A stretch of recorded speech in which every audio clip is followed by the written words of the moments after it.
Hey guys, welcome back to our channel Community Nepal. So in this video we are going to understand about the JavaScript DOM. JavaScript DOM भनेको चाहिँ के हो हैन, document object model भनेको के हो भन्ने कुरा चाहिँ हामी यस भिडियोमा चाहिँ कभर गर्ने छौं.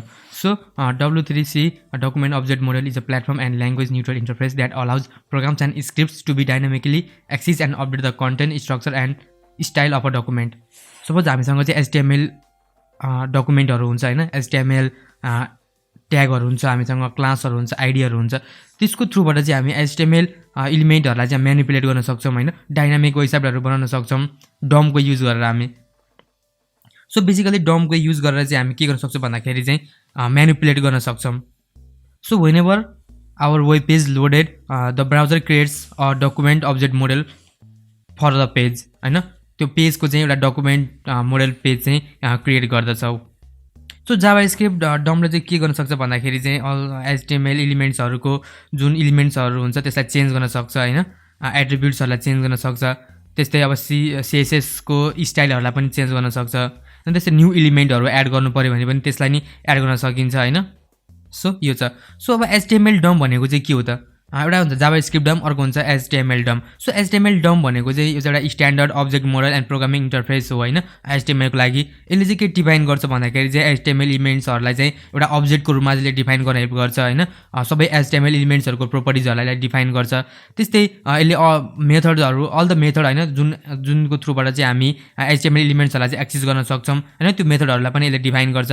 त्यस्तै यसले चाहिँ सबै इभेन्ट्स एन्ड इभेन्ट सिग्नलहरुलाई चाहिँ यसले चाहिँ हाम्रो HTML एलिमेन्ट्सहरुको चाहिँ डिफाइन गर्छ. सो अर्को वर्डमा भन्नुपर्दाखेरि चाहिँ जावास्क्रिप्ट डम र HTML डम भनेको चाहिँ एउटै हो हैन, र यसको मेन काम भनेको चाहिँ टु चेन्ज हैन, add or update the content हो हैन. हाम्रो जुन एलिमेन्ट्सहरु हुन्छ त्यसलाई चाहिँ अपडेट गर्ने काम र डायनामिक वेबसाइट बनाउने काम चाहिँ हामी जावास्क्रिप्ट डमबाट चाहिँ गर्न सक्छौं. सो नेक्स्ट सेक्सनमा चाहिँ हामी चाहिँ HTML DOM tree of objects हेरौँ है त. सबभन्दा सुरुमा मैले भनेको छु जब ब्राउजर लोड हुन्छ तब चाहिँ ब्राउजरले चाहिँ हाम्रो लागि चाहिँ DOM HTML हाम्रो चाहिँ DOM बनाउँछ है, डकुमेन्ट अब्जेक्ट मोडल बनाउँछ. र यसको चाहिँ के हुन्छ भन्दाखेरि चाहिँ सबभन्दा सुरुमा डकुमेन्ट हुन्छ, त्यसपछि रुट एलिमेन्ट हुन्छ हैन, त्यसपछि रुट एलिमेन्ट पछि चाहिँ जुन हाम्रो HTML हुन्छ त्यसपछिको अरु सबै हेड बडी भनेको चाहिँ यसको चाइल्ड हुन्छ, चाइल्ड नोडहरु हुन्छ. त्यस्तै अब हेडको पनि चाइल्ड नोड हाम्रो टाइटल हुन्छ, as you can see in the video हैन, टाइटल हुन्छ.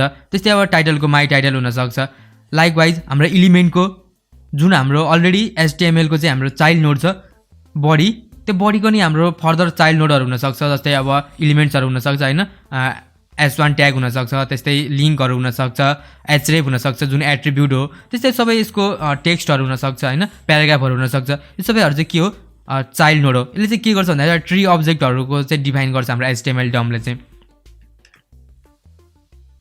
सो लाइकवाइज हामीसँग चाहिँ अब जावास्क्रिप्ट डम को चाहिँ मेथड्सहरु हुन्छ हैन, कसरी चाहिँ यसलाई चाहिँ म्यानिपुलेट गर्ने हैन, हाम्रो HTML एलिमेन्ट्सहरुलाई चाहिँ कसरी म्यानिपुलेट गर्न सकिन्छ भन्ने कुरा हो. So likewise as you can see in the video हामीसँग चाहिँ एउटा एक्जाम्पलको लागि चाहिँ एउटा सपोज मैले यहाँ के गरेको छु document dot get element by ID गरेर चाहिँ डेमो गरेर गएको छु, र यसमा चाहिँ इनर HTML चाहिँ मैले एप्लाई गरेको छु. यसमा चाहिँ के यो एक्जाम्पलमा चाहिँ के छ भन्दाखेरि चाहिँ जुन हाम्रो गेट एलिमेन्ट बाइ आइडी छ यो चाहिँ एउटा हाम्रो मेथड हो हैन. गेट एलिमेन्ट बाइ आइडी भनेको चाहिँ मेथड हो हैन, जस्ट एन्ड हाम्रो इनर HTML भनेको चाहिँ प्रोपर्टी हो. जस्तै इनर HTML भनेर जस्तै अरु पनि धेरै कुराहरु हुन्छ हैन, क्रिएट अब्जेक्ट हैन, क्रिएट एलिमेन्ट भन्ने डिफरेन्ट प्रोपर्टीहरु हुन्छ. सो यो चाहिँ एउटा जावास्क्रिप्ट डम को चाहिँ मेथडको चाहिँ एक्जाम्पल थियो. एन्ड नेक्स्ट कुरा गरौँ हाम्रो चाहिँ जावास्क्रिप्ट डम को मेथड्सको बारेमा हैन, कसरी चाहिँ हामी गर्न सक्छौं भन्ने कुरा हो. लाइक हामीसँग छ भन्दा फर्स्टमा त हुन्छ document dot get element by ID भन्ने हुन्छ. मैले भनिसकेको छु डकुमेन्ट भन्ने त हाम्रो डकुमेन्ट भइहाल्यो हैन, HTML डकुमेन्टहरु. लाइक हाम्रो गेट एलिमेन्ट बाइ आइडी भनेको यो मेथड भयो, प्लस आइडी भनेको चाहिँ हाम्रो के हो, भ्यालु भयो हैन. So as you can see हाम्रो चाहिँ हामी एउटा आइडीबाट एक्सेस गर्न सक्छौं. अर्को चाहिँ हामी tag name, suppose S1 tag use गरेका छौं भने चाहिँ त्यो S1 ट्यागलाई पनि हामी चाहिँ एक्सेस गर्न सक्छौं. लाइकवाइज हामी यदि क्लास नेमबाट चाहिँ हामीले एक्सेस गरेको छ भने चाहिँ हामी क्लास नेमको थ्रुबाट पनि यसलाई चाहिँ एक्सेस गर्न सक्छौं. So this was all about JavaScript DOMs हैन. क्वेरी सिलेक्टरबाट पनि हामी चाहिँ म्यानिपुलेट गर्न सक्छौं हैन, डिफरेन्ट प्रोपर्टिजहरु छ यसको. सबै कुराहरु चाहिँ हामी यो भिडियोमा चाहिँ कभर गर्नेछौं. So quickly let's jump to our visual studio code and let's do it practically. So हाम्रो जावास्क्रिप्ट डकुमेन्टमा एलिमेन्टमा चाहिँ अब म के गर्न सक्छु भन्दाखेरि चाहिँ सपोज अब के गर्न सकिन्छ भन्दाखेरि चाहिँ सपोज मसँग एउटा प्याराग्राफ छ हैन यो प्याराग्राफलाई चाहिँ मैले के दिएँ एउटा म एउटा आइडी दिन्छु यसलाई हैन प्याराग्राफ 1 भनेर र प्याराग्राफ 1 भनेर दिइसकेपछि चाहिँ अब मैले चाहिँ के गर्न सक्छु भन्दाखेरि चाहिँ जुन यो मेरो एन्ड यसलाई म क्लास ओके क्लास दिदिरा अहिलेको लागि म र हामीसँग यो जावास्क्रिप्ट हामीसँग प्याराग्राफ छ र प्याराग्राफमा लेख्छु म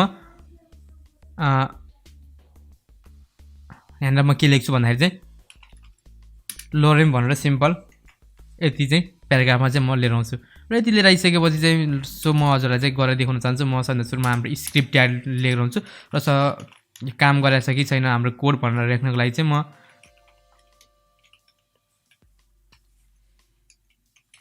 हेलो बडी भनेर म सिम्पल लेख्छु एउटा कन्सोलमा लग गर्न चाहन्छु म सो यसलाई म सेभ गर्छु र सेभ गरिसकेपछि एज यु क्यान सी हाम्रो वेबसाइट चाहिँ हाम्रो साइट चाहिँ अहिलेसम्म चाहिँ काम गरेको छ because as you can see हाम्रो कन्सोलमा पनि लग भएको छ र हामीसँग एउटा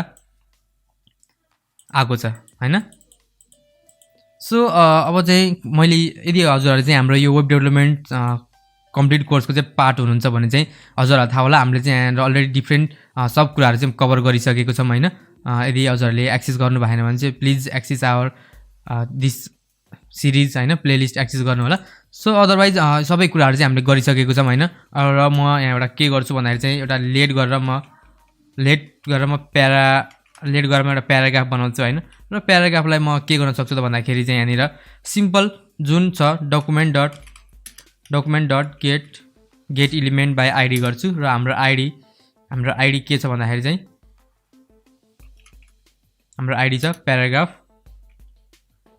1 हैन सो प्याराग्राफ 1 छ मैले यहाँनिर डबल कोट्स दिनुपर्छ यसलाई डबल कोटमा राख्नुपर्छ सो प्याराग्राफ 1 छ यसमा चाहिँ अब म के गर्छु त भन्दाखेरि चाहिँ मैले यहाँनिर सबैभन्दा सुरुमा त के गरे यसो गर्छु र म यसमा इनर एचटीएमएल भन्ने म प्रोपर्टी चाहिँ एप्लाई गर्छु र इनर एचटीएमएल मा प्रोपर्टी एप्लाई गरिसकेपछि चाहिँ म के गर्छु भन्दाखेरि चाहिँ ओके इनर एचटीएमएल भन्दा म सबैभन्दा सुरुमा यसलाई म एक्सेस गर्छु हैन र यसलाई एक्सेस गरेर म चाहिँ के गर्छु console.log गरेर जुन हाम्रो प्याराग्राफ छ यो प्याराग्राफलाई चाहिँ म एक्सेस गर्छु सिम्पल सो म यसलाई सेभ गर्छु र सेभ गरिसकेपछि चाहिँ एज यु क्यान सी जुन हाम्रो यो प्याराग्राफ छ यो प्याराग्राफ चाहिँ कम्प्लिट प्याराग्राफ चाहिँ हाम्रो कन्सोलमा चाहिँ लग भएको छ एज यु क्यान सी हाम्रो जुन आइडी प्याराग्राफ छ यो प्याराग्राफको चाहिँ कम्प्लिटली चाहिँ हाम्रो चाहिँ यहाँनिर चाहिँ कन्सोलमा चाहिँ लग भएको छ सिमिलरली म के गर्न सक्छु भन्दाखेरि चाहिँ जुन हाम्रो यो छ यसलाई म चेन्ज पनि गर्न सक्छु है सपोज म के गर्छु भन्दाखेरि चाहिँ document dot get element by id गर्छु म हैन get element by id गरेर जुन हाम्रो आइडी छ प्याराग्राफ 1 भन्ने हैन प्याराग्राफ 1 भन्नेलाई चाहिँ म के गर्छु भन्दाखेरि चाहिँ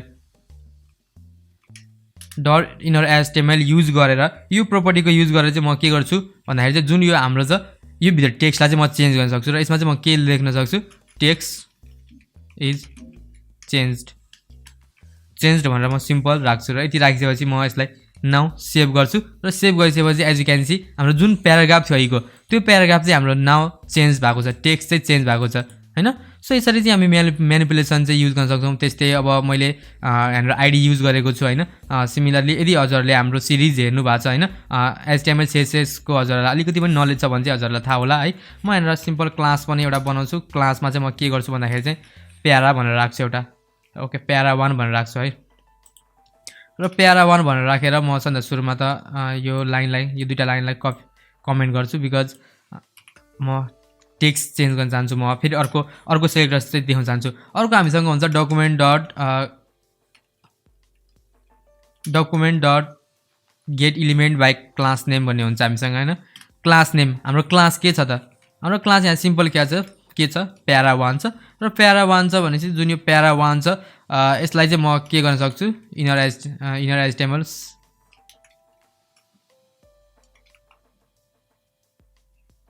ओके .inner html गरेर म simple paragraph is paragraph is change भनेर म राख्छु, म क्वेसन गर्छु र लेट मी चेक, म यसलाई सेभ गर्छु।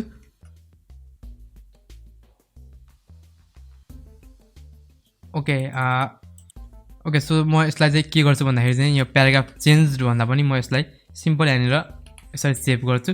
यसलाई सेभ गरेपछि चाहिँ एज यु क्यान सी हाम्रो प्याराग्राफ जुन छ यो चाहिँ यहाँ आएको छ। ओके सो यसरी चाहिँ हामी क्लास नेमको क्लासबाट पनि हामी चाहिँ एक्सेस गर्न सक्छौँ हैन। र यसलाई म कमेन्ट गर्छु अगेन, र अगेन हामी ट्यागबाट पनि यसलाई चाहिँ युज गर्न सक्छौँ हैन, ट्यागबाट नै युज गर्न सक्छौँ। So this was all about JavaScript DOM हैन। जावास्क्रिप्ट डमको युज गरेर चाहिँ we can manipulate HTML elements हैन, कसरी सेलेक्ट गर्न सकिन्छ भन्ने कुराहरू पनि क्लास नेमबाट सेलेक्ट गर्न सकिन्छ, आइडीबाट गर्न सकिन्छ, त्यसै ट्यागबाट पनि हामी चाहिँ गर्न सक्छौँ हैन। So this was all about JavaScript DOM. In the upcoming video we will cover more on JavaScript DOM हैन। हामीले जावास्क्रिप्ट डम यो मेथड चाहिँ हामीले अलरेडी युज गर्दै आएको छौँ हाम्रो यो सिरिजमा हैन। यदि हजुरले हाम्रो यो वेब डेभलपमेन्टको सिरिज चाहिँ एक्सेस गर्नुभयो भने चाहिँ हजुरलाई थाहा होला हामी चाहिँ यो सबै कुराहरू चाहिँ अलरेडी युज गर्दै आएको थियौँ। बट यसलाई चाहिँ के भनिन्छ, जावास्क्रिप्ट डम भनिन्छ, र यसको थ्रुबाट चाहिँ हामी डाइनामिक वेबसाइटहरू चाहिँ बनाउन सक्छौँ। सो यदि हजुरहरूले हाम्रो यो प्लेलिस्ट एक्सेस गर्नु भएन भने चाहिँ एक्सेस गर्नु होला, च्यानल सब्सक्राइब गर्नु भएन भने सब्सक्राइब गर्नु होला। We have already uploaded 64 videos, now this is the 65 video हैन। अनि त्यस्तै अझै भिडियोहरू आउने बाँकी छ नोड जेएस ब्याकएन्डमा हैन, सबै कुराहरू हामी चाहिँ कभर गर्नेछौँ। Well on that note, thank you so much for watching, stay safe, stay coding, and I will see you in the next video.